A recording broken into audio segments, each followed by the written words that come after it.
네이버에서 AP투자연구소를 검색하시고 홈페이지로 들어오세요. 김영재 소장이 매일매일 실시간으로 추천 종목과 시황 분석을 진행하며 장 마감 후 결산 내역도 투명하게 공개하고 있습니다. 주식이 어렵고 종목 찾기가 힘든 분들을 위해 무료로 진행하고 있습니다. 네, 안녕하세요. AP투자연구소의 윤섬의 팀장입니다. 오늘 알아볼 기업은, 오늘 처음으로 알아볼 기업이죠. 네, 대우건설이고요. 코드 번호는 047040입니다. 네, 그리고 현재 시각은 6월 7일 월요일 1시 47분, 48분을 지나고 있네요. 일단 뭐 최근에 대우건설 같은 경우에 상당히 강세를 띠고 있는데, 일단 어떤 기업, 뭐 처음 보시는 분들이 계실지 모르겠지만, 요즘에 좀 건설 업황도 그렇고, 뭐 괜찮죠. 저도 최근에 이제 뭐 어디 건설사 우리 코스닥에 상장되어 있는 건설사에 계신 분을 이제 만나고 왔는데 상당히 괜찮다고 하더라고요. 업황 자체가. 네. 그래서 대우건설 같은 경우에는 이제 산업은행 소유의 국내 5위권 건설 기업이라고 보시면 되는데 뭐 실제 주요 비즈니스 모델 같은 경우에는 주택 건축이 한 62%를 차지하고 있고요. 그 외에도 이제 플랜트나 토목 쪽이 이제 32%를 좀 차지하고 있습니다. 그래서 실제 뭐 프루지오, 프루지오라는 브랜드를 가지고 있는 게 대우건설이죠. 네, 그래서 올해 투자 포인트 같은 경우에는 국내 건설사 중에 가장 많은 수준의 이제 주택 분양이 예정되어 있다라는 점.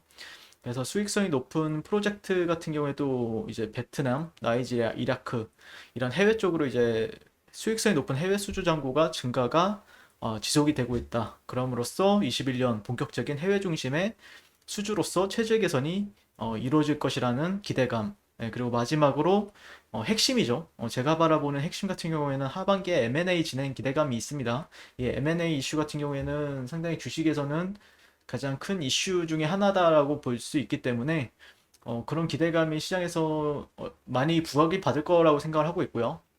저 역시도 예전에 이제 대우건설 같은 경우에는 뭐 추천도 많이 하고 그랬어요. 왜냐면은 일단 단기적으로도 이게 변동성이 상당히 괜찮아요. 예, 이게 시가총액이 3조 7천억짜리인데 그래도 그 틈틈이 이런 식으로 한 뭐 2천억씩 터지는 날이 많기 때문에 단기적으로도 어느 정도 이제 상승폭을, 대형주 같은 경우에 보통 이제 단타로 접근한다라고 하면은 그렇게 막 많은 수익을 기대하고 진입을 하는 건 아니지만 그래도 한 3에서 5% 정도의 수익은 주더라. 예, 거래량이 터지는 날에는 그런 걸 좀 중점으로 이제 단기적으로도 접근하기에도 나쁜 주식은 아니다. 네, 단타로 접근해도 나쁜 주식은 아니다라고 판단하고 있고, 매출액 같은 경우 1분기 매출액이 한 2조 2천억 원 정도 이제 나왔었고, 영업이익 같은 경우에는 약 1,500억 원, 그래서 작년 동기 대비해서 한 24% 정도 성장세를 보였고요. 그래서 주택 착공 증가에 따른 매출 호조에 힘입어서 이익 개선도 M&A 성행에 한 몫을 할 거라고 바라보고 있습니다. 그래서 M&A 같은 경우에는 제가 이제 예전에 이제 봤던 거는 이제 대우건설 이주, DS, 스카이레이크, IPM, 대우건설 인수, 연대구축 이란 이슈를 제가 한 4월달, 5월달에 봤었는데 음, 원매자 간 컨소시엄 추진 사실이 확인이 되었다. 예. 그래서 사모투자펀드 운용사인 스카이레이크 에쿼티 파트너스와 이제 DS 네트워크스가 손을 맞잡는 한편 해외 인프라 플랜트 투자사인 IPM도 끌어들이기 시작했다. 그래서 이들 3자 연합이 대우건설의 새 주인이 될 수 있을지 관심이 모아지고 있다. 이런 식으로 이제 얘기가 나왔었고요. 그 다음에 이제 뭐 최근에 프라이빗딜로 또 진행한다라는 이슈가 있었는데 몸값은 2조 이상 책정이 되고 있다. 그래서 대우건설 인수 경쟁에 불이 붙은 가운데 세간에 알려진 것과 달리 이번 매각의 비공개 딜로 진행할 전망이다.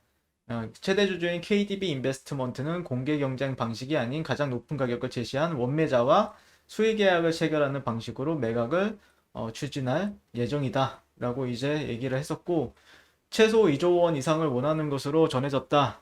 근데 실제 이제 지금 대우건설 시가총액이 3조 7천억인데 2조면은 그렇게 막 좋은 건 아닌데 조금 더 이제 기대감이 조금 더 이제 주가를 띄워가지고 더 많이 받겠다라는 그런 부분도 있지 않을까 싶어요. 예.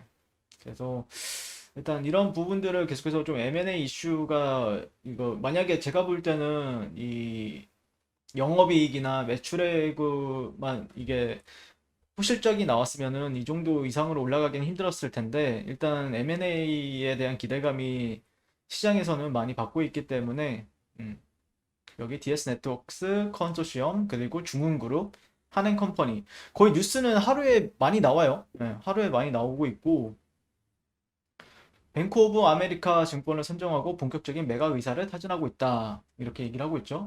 그래서 제가 바라보는 관점에서는 결국엔 수급, 네, 수급 같은 경우 요즘엔 외국인이랑 기관이 좀 팔고 있는데 얘네들이 좀 사줘야 돼요. 네, 얘네들이 좀 보통은 사줘야 좀 올라가는 흐름을 보여줄 수 있다라고 판단하고 있고 그 다음에 이제 결국에는 추세의 방향성인데 추세 같은 경우에는 아무 어떻게 봐도 뭐 일봉을 본다라고 해도 일봉 매물대가 없죠. 일봉 매물대도 없고 주봉을 본다라고 해도 1년 동안의 매물대가 거의 없어요. 2년간의 매물대를 한번 볼까요?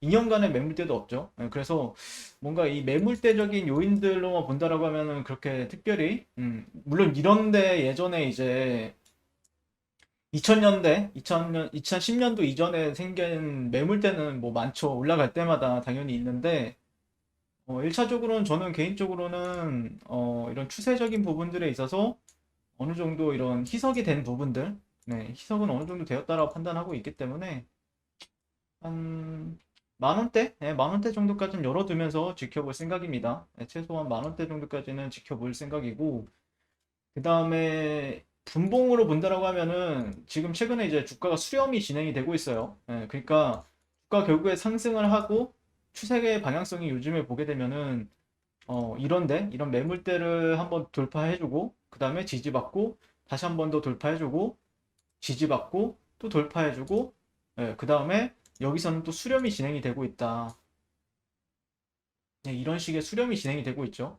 네, 이거를 이제 디센딩 트라이앵글이라고 하는데 역각삼각형의 트라이앵글 패턴인데 결국에는 얘가 올라가기 위해서는 이런 구간들을 또 돌파하는 시점에서 또 매수세가 다시 한 번 더 달라붙지 않을까 그렇게 바라보고 있습니다. 네, 그래서 아마 조금 시장 참여자들이 주목하는 거는 이런 고점과 고점의 이런 트렌드를 조금 돌파하는 시점에서 다시 따라붙는 투자를 하지 않을까 그렇게 바라보고 있고 저 역시도 그런 관점에서 좀 접근을 하는 게 조금 더 유리하고 만약에 얘가 올라갈 때 되면은 제가 얘 같은 경우에는 조금 많이 봤던 게 뭐냐면은 음, 외국인 프로그램 매수세가 좀 많이 들어와요. 얘가 올라갈 때는요. 네, 그래서 외국인 매수세도 좀 계속해서 체크를 하면서 올라가는 시점에서 거래량이 좀 활발하게 들어오는 시점에서 그때 주목을 하는 게 맞지 않을까라고 바라보고 있습니다.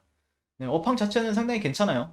괜찮고 이슈도 상당히 좋은 이슈가 달려 있고 그래서 주목을 해보자라는 의견 드릴 수 있을 것 같고 자 그리고 네이버에서 AP투자연구소를 이제 검색하시게 되면은 저희 김용재 소장님께서 아침마다 지수나 아니면 시장의 영향을 덜 받는 종목들 위주로 이런 식으로 이제 추천을 도와드리고 있고요. 그 다음에 옆에 AP 메신저라고 보이시죠? 여기 AP 메신저로 들어가시면은 저희 이 카톡 친구, 카톡 친구를 이제 같이 이제 카톡 친구를 맺게 되면은 저희가 이제 무료 추천 종목에 있어서 그 텔레그램 방을 또 운영하고 있거든요. 그 텔레그램 방으로도 이제 안내를 도와드리고 있는데 이 부분도 참고하셔서 잘 매매하셨으면 좋겠습니다. 감사합니다.